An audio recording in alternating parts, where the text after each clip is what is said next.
Oh, he's middled that. Has he? Has he? No! Into the stand. It's over. It's over. Done and dusted. দ্বিতীয় টি-20তে পাকিস্তানকে ৮ রানে হারালো বাংলাদেশ। ১৩৩ রানের জবাবে খেলতে নেমে ১৯.২ ওভারে সব কয়টি উইকেট হারিয়ে ১২৫ রান তোলে পাকিস্তান। এই জয়ে ২-০ ব্যবধানে সিরিজ জিতে নিয়েছে টাইগাররা। প্রথমবারের মতো পাকিস্তানের বিপক্ষে এই সংস্করণে সিরিজ জিতেছে বাংলাদেশ। মঙ্গলবার মিরপুর শেরেবাংলা জাতীয় ক্রিকেট স্টেডিয়ামে টসে হেরে প্রথমে ব্যাটিংয়ে নেমে শুরুটা ভালো করতে পারেনি টাইগাররা। মাত্র ২৮ রানে ৪ উইকেট হারিয়ে বিপদে পড়ে স্বাগতিকরা।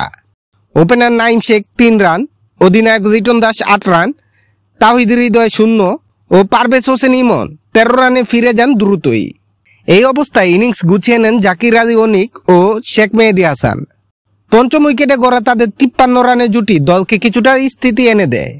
মেহেদী খেলেন ২৫ বলে ৩৩ রানের কার্যকরী ইনিংস। শেখ মেহেদীর বিদায়ের পর দ্রুত ফিরে যান শামীম পাটোয়ারি।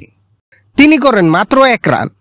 তবে অন্য প্রান্তে একাই লড়াই চালিয়ে যান জাকের আলী। ইনিংসের শেষ ওভারে ২টি ছক্কা মেরে ৫০ পূরণ করেন তিনি। শেষ বলে ছক্কা মারতে গিয়ে ক্যাচ দিয়ে ফিরেন ৪৮ বলে ৫৫ রান করে। তার ইনিংসে ছিল ৫টি ছক্কা ও ১টি ৪।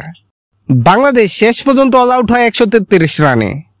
রান তারাই নেমে তাসের ঘরের মতো ভেঙে পড়ে পাকিস্তানের ব্যাটিং লাইন আপ। ৩০ রানে হারিয়ে ফেলে ৬ উইকেট। পরে অবশ্য প্রতিরোধ করার চেষ্টা করেন খুশদিল শাহ। তিনি ১৩ রানের বেশি করতে পারেননি। এরপর আব্বাস আফ্রিদি এসে ১৩ বলে ১৯ রান করেন।